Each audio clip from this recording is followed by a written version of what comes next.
Temos o veredito das irmãs freiras clarissas da Espanha. A igreja decretou a excomunhão delas. É sobre isso que nós vamos falar no vídeo de hoje. Mas antes, não esquece de se inscrever no canal, ativar o seu sininho e também lembrando, todos os comentários devem ser feitos com muito amor, respeito, misericórdia e compaixão com o próximo. Bora para o vídeo? Bora para o vídeo. Bom, nós já fizemos uma live aqui, né, abordando sobre esse assunto, então eu vou até compartilhar aqui para que depois você possa assistir. Então, nós fizemos essa live aqui, que é sobre as irmãs Clarissas, né? Estava rezando meu sonho. Os links também estão todos aqui no comentário fixado, tá? Para que você possa entender melhor sobre isso. Mas eu vou resumir aqui o que é que aconteceu, né? No dia 13 de maio de 2024, a comunidade das Irmãs Clarissas aí dos mosteiros de Belorado e Orduna, lá na Diocese da Espanha, né, e também da Arquidiocese de Burgos, publicaram um manifesto e uma carta. O manifesto tem 70 páginas, onde elas discorrem ali os erros da igreja, né, e uma carta no qual elas anunciavam que estavam abandonando a Igreja Católica e colocando-se sob a tutela de Pablo Rojas, que se diz bispo aí, né, e nobre espanhol. Ele também tem relação com a Igreja Palmariana, que nós também já temos um vídeo aqui no canal, depois você assiste, tá bom?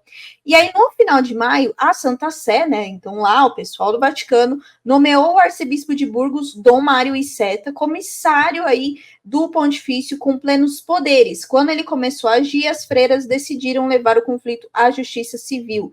E aí, no início de junho, a Arquidiocese de Burgos informou formalmente que as religiosas deveriam comparecer diante do Tribunal Eclesiástico de Burgos para responder pelo crime de cisma, tipificado no cânon 751 do Código do Direito Canônico, né, com a pena de excomunhão e que se inspirou aí, né, na sexta-feira do dia 21 de junho de 2024. Hoje, dia 24 de junho, nós tivemos aí a notícia, né? Vou deixar o link também aqui no comentário fixado, afirmando de que a igreja na Espanha decretou a excomunhão e a expulsão da vida consagrada das religiosas Clarissas de Belorado por cisma.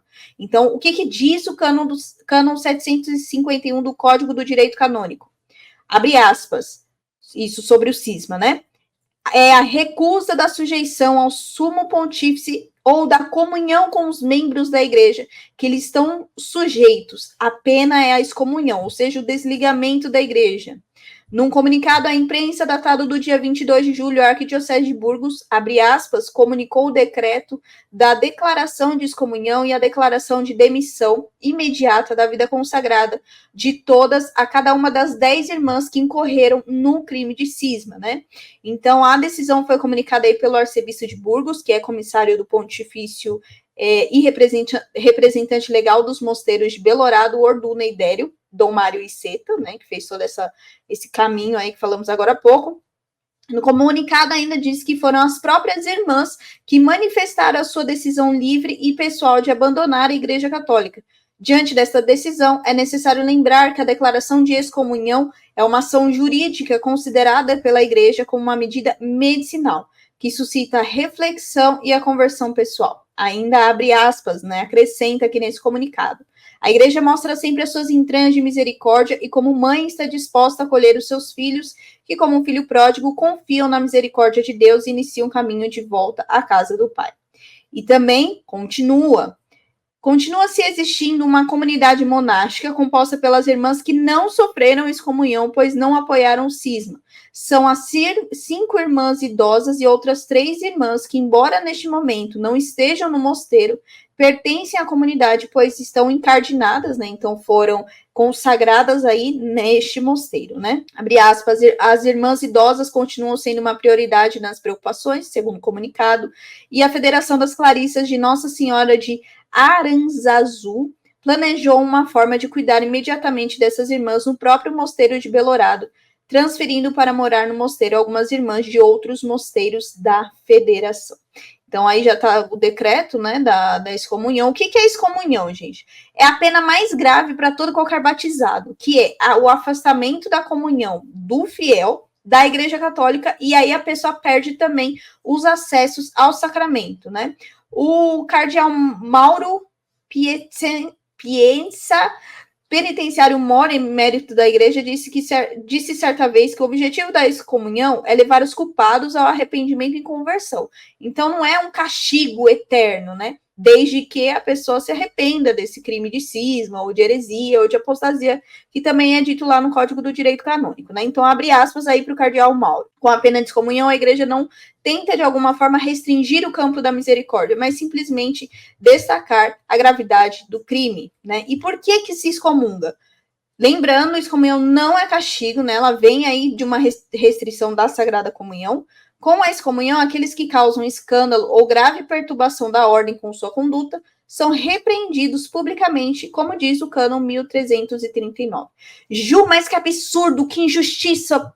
Por que fizeram isso? Por que estão dando excomunhão para elas, né? Como eu falei aí no dia 13 de maio, elas soltaram um manifesto, o manifesto é bem longo, é um pouco cansativo também de ler, ele está em espanhol, mas elas vão pontuando algumas questões que muitas vezes a gente já viu aqui na internet. Então, a máfia de Galém, que forçaram a saída de Bento XVI, que elas não reconhecem o Papa Francisco como um sumo pontífice, que há inúmeros erros na igreja e ninguém faz nada, tudo que a gente já vê na internet. Porém, elas fizeram uma carta ali, né?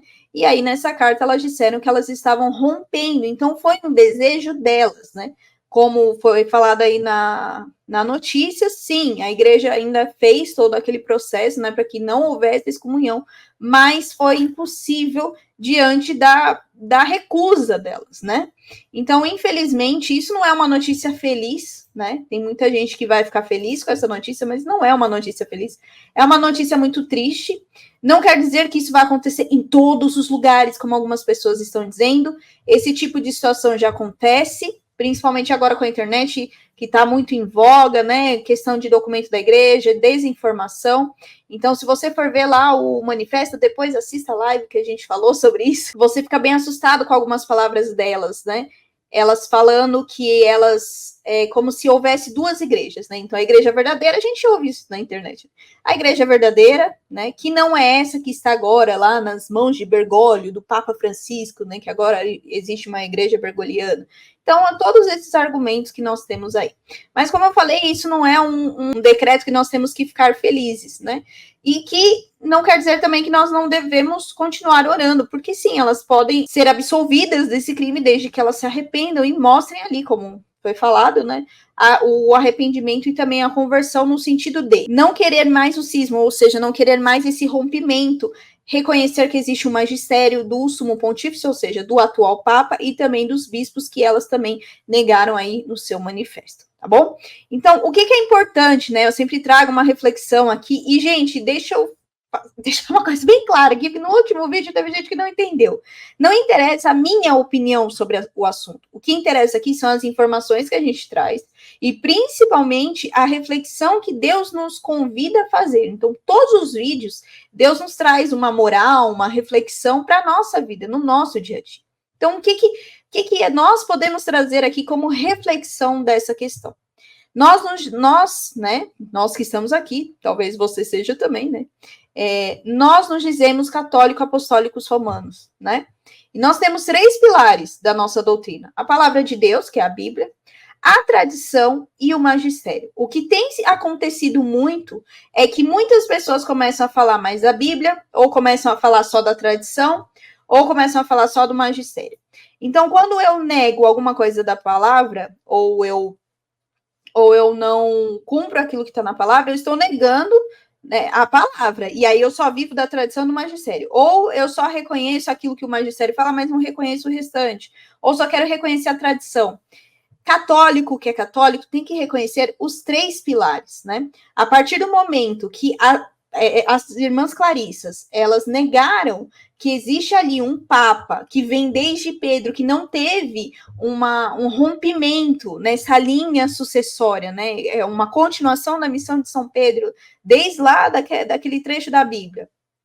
Se eu falo que, a partir do Concílio Vaticano II, que elas inclusive falam isso na carta, que não há outro Papa desde o Concílio Vaticano II, né, antes do Concílio Vaticano II, que o Concílio Vaticano II não é um erro, enfim, eu estou negando, né, um dos pilares, ou seja, aquilo que sustenta a igreja, né, que é o magistério, sim, instaurado, pedido por Cristo, está lá na Bíblia, e também eu vou negando aquilo que Cristo diz, né, que é as portas do inferno jamais prevalecerão sobre a minha igreja, porque se não existe um papa durante todos esses anos, significa que o Espírito Santo não deu assistência e não fez aquilo que Cristo prometeu. E nós sabemos que tudo aquilo que Cristo promete, ele realmente cumpre, né? E muitas outras promessas que ele nos fez também vão se cumprir.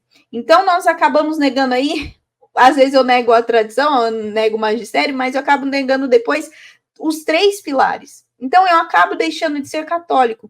Muitas vezes, por falta de desinformação, por falta de informação, ou eu tenho uma desinformação, ou eu acabo caindo em teorias como, se você for leia um manifesto, gente, coloca um Google Tradutor, um Google Lens aí, e leia um manifesto, você vai ficar chocado, porque parece um livro repleto de teorias da conspiração, e que não condiz com o pilar da palavra, com o pilar da tradição, e com o pilar também do magistério. Eu sei que hoje em dia as pessoas valorizam muito a tradição, e nós temos que valorizar mesmo. Porém, todavia, entretanto, nós temos que tomar cuidado para que não negue a palavra ou não negue o magistério. A Igreja Católica tem um Papa, tem uma linha sucessória desde São Pedro, e ela nós devemos respeitar. Isso não quer dizer que você vai aceitar tudo que o Papa falar, desde que não seja dogma de fé, né? Ou que você não pode criticá-lo. Você pode criticar, você pode não concordar com ele, desde que não seja dogma de fé. Mas que você sempre faça isso com respeito e com muito cuidado, com informações muito bem embasadas, que não é o que acontece em alguns casos, principalmente nesse caso aí, tá? E, infelizmente, esse tipo de atitude acaba acontecendo e aí afasta as pessoas da verdadeira fé, que é aí, né, por meio da Igreja Católica. Então, o que nós podemos aprender com isso? Tomar muito cuidado com as informações que nós temos, tomar cuidado com as informações que mexem com as nossas emoções, o nosso imaginário, a nossa curiosidade. Eu trouxe vários vídeos aqui, inclusive do Padre Paulo Ricardo, falando sobre isso, o quanto o inimigo usa a nossa curiosidade e a nossa imaginação para nos enganar, né? E sempre tem uma frase de uma santa, se eu não me engano, é Santa Faustina que diz, e se não for, me perdoem aqui, porque minha memória é ruim, que diz que o demônio se esconde sob o manto da humildade, mas nunca da desobediência. Então, sempre busquemos aí obedecer aquilo que Deus nos pede dentro da palavra, tradição e magistério, tá bom? Enquanto isso, nós oramos pelas irmãs Clarissa, com certeza, né, por toda essa situação e demais outras situações também que possam vir a demonstrar um cisma, uma guerra. Oremos sempre pela nossa igreja, né, que você hoje, depois de assistir o vídeo, que você possa rezar aí, tá bom? Você viu essa informação? Deixa aqui nos comentários. Lembrando, faça os seus comentários com muito amor, respeito, misericórdia e compaixão com o próximo, tá bom? Inclusive com a pessoa que vos fala aqui. Não esquece do meu joinha, porque você esqueceu, né? Se empolgou aí, ficou chocado. Não esquece do meu joinha, se inscrever no canal, ativar o sininho. E é isso. Até o próximo vídeo. Até a próxima treta. Tchau!